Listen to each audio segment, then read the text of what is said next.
So to be honest, I had not planned to make more videos in this series, and then a couple of friends of mine were talking about how wonderful it is to have these prepackaged meals show up at their door. And I thought, all right, I'm going to give one more swing at this. So we're going to make something that's easy to make, not a ton of spices that you need to have on hand. And it's a delicious winter warmer. So if you like this, let me know, and maybe I'll keep this series going. So we're going to make beef stew, and beef stew is pretty easy. You need some stew beef, or you can go get a roast and dice it up yourself, but typically stew beef already chopped up is cheaper because it's just trimmings from what they've been doing in the butcher shop. Traditionally, beef stew would have potatoes, and I'm living a low-carb lifestyle now, so I'm just going to use 1 can of butter beans where that 2 pounds of potatoes would be. My veggies are going to be celery and carrots, and absent from this photograph is the onion, which I almost forgot, but I did remember as I was filming. And then a big chunk of mushrooms, again, because I don't have the potatoes. Oil for cooking. I got some flour up front, which is going to thicken my broth just a bit. And garlic obviously is up front there, and then that little brown thing is my beef stock packet. That with some water will make my stock, and then salt and pepper. That's it. So we're going to start by preparing the vegetables. So all the hard veggies you're going to chop into bite-sized pieces so that they fit on your spoon when you're eating your stew. So I did 3 carrots here. You can do this however you want. And 4 stalks of celery. Don't throw away those heads, by the way, right? That you chop those up, mince those up, and that's sort of free flavoring for your stew. Get into my garlic pack here. That's basically a large head of garlic. And then I buy my mushrooms sliced, but they're not quite the size I want, so I'm going to give them a rough chop. And they're going to go back into the container they came out of because they're going to go into my stew at a different time. So we're throw our stew beef in here, hit it with some salt and pepper, and we're going to cook this in my ceramic coated cast iron stock pot until it is rendered a good deal of the fat, and it was in olive oil to begin with, so some flavor gone into this beef already. I'm going to pull the beef out, and now I'm going to throw that flour in this olive oil and rendered beef fat mixture. Going to whisk this around, not really more than a couple minutes, till it turns brown. Then I'm going to throw my veggies in there, and I'm going to use this roux that we've created to soften the veggies. And so I went in with the hard veggies, and then I realized, oh my God, I forgot my onion, and went off and chopped an onion real quick. So about the time required to chop an onion, I don't know, maybe 2 minutes it has gone by so far, and they haven't softened as much as I would like them to yet. So I'm going to cover them up and give them another 2-3 minutes.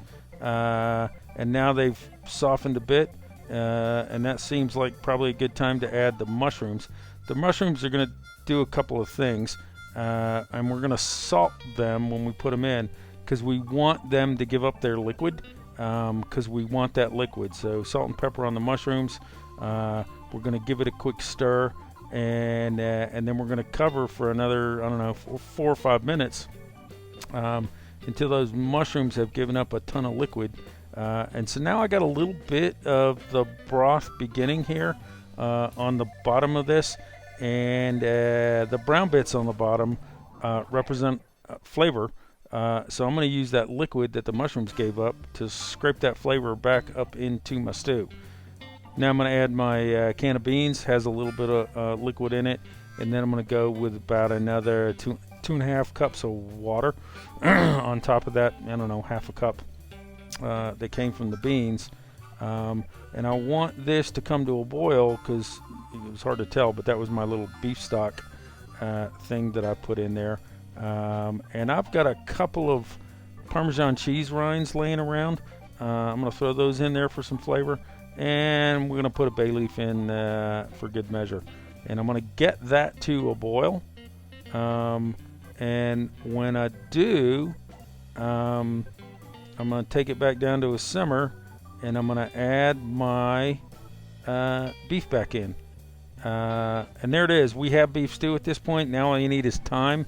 I recommend giving it at least 20 minutes on a simmer, but you can go longer.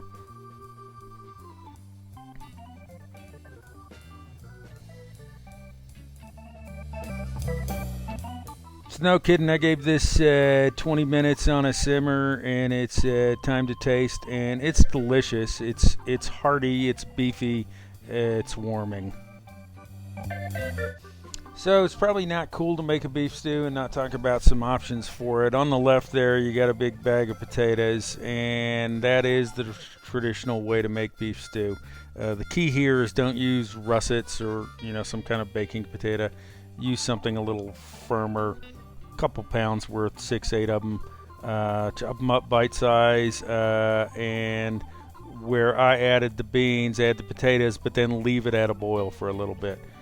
If you want to go a lower carb route but have a more potato feeling, do the same thing but with turnips. And then if you want to up the flavor profile a bit, substitute a cup of that water or beef stock for a cup of red wine. This is Cabernet Franc from Infinite Monkey Theorem, and it's a little bit more like beef bourguignon at that point. It's a really good option. I recommend you try it.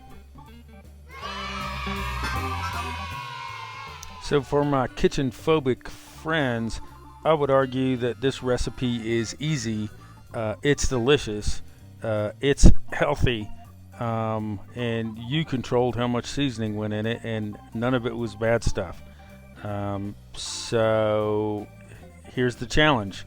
Go try this at home, and if you come out of it thinking, wow, that was a horrible experience, or the food's not very good, then call me, because I think this is way better than anything that's going to be sort of pre-packaged delivered to your door. Give it a go.